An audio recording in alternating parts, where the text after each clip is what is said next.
Intimate partner violence refers to abuse and aggression that occurs in a close relationship between spouses in order for one partner to maintain power and control over the other. It can vary in the number of occurrences and the severity of the acts of violence. This occurs throughout the world within all social groups, socio-economic groups, and cultural groups. Nearly 1 in 5 women and about 1 in 7 men report having experienced severe physical violence from an intimate partner in their lifetime. About 1 in 5 women and 1 in 12 men have experienced contact sexual violence by an intimate partner. Approximately 10% of women and 2% of men report having been stalked by an intimate partner. There are many forms of IPV. 4 of the main forms are acts of violence, which includes slapping, hitting, kicking, and beating; controlling behaviors, which includes isolating a person from their family and friends, watching their every move, restricting access to financial resources, and many more; as well as mental and psychological abuse, which includes insults, belittling, constant humiliation, intimidation, and threats to the second party. And lastly, sexual violence, which includes the forced sexual intercourse and other forms of sexual coercion. Factors causing IPV are male dominance in the family and household, economic stress, male having multiple partners, past experiences, that is, living in abusive households in their childhoods, disparities in educational attainments and job opportunities. There are also many consequences to IPV. These include physical injuries, PTSD, depression, anxiety, and increasing rates of deaths. Why is it that men feel the need to enforce their power and control on their intimate partner?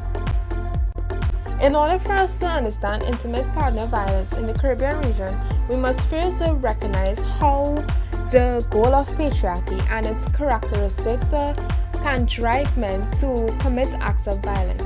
Generally, the goal of patriarchy is to gain control over others, both men and women, through dominance.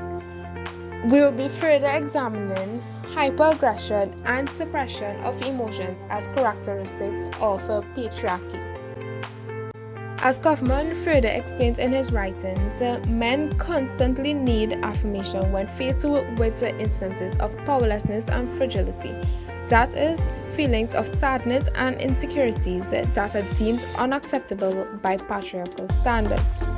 When they feel the sense of weakness or being out of control, they tend to engage in patriarchal behavior as a coping mechanism.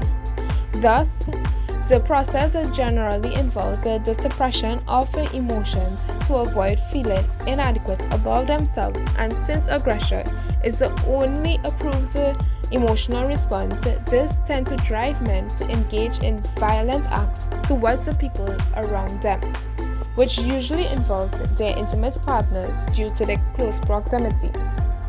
As men are socially constructed differently to that of women, they tend to adapt different roles, behaviors, attitudes, and express their emotions in a more aggressive manner. It is clear that men who attain more traditional roles in society are more likely to partake in sexual coercion and relationship violence. Furthermore, men are socially constructed and socialized into thinking that their way is the only way and they deserve all the respect, power, and control they get.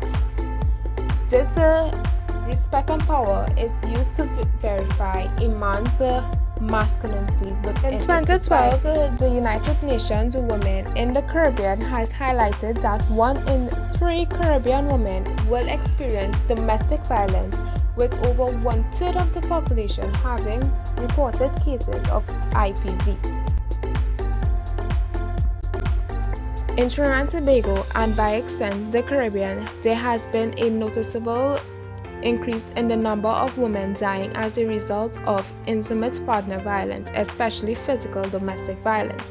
Therefore, more needs to be done when lessening these occurrences. That is, more initiatives and strategies are needed to be implemented and adapted into our daily lives.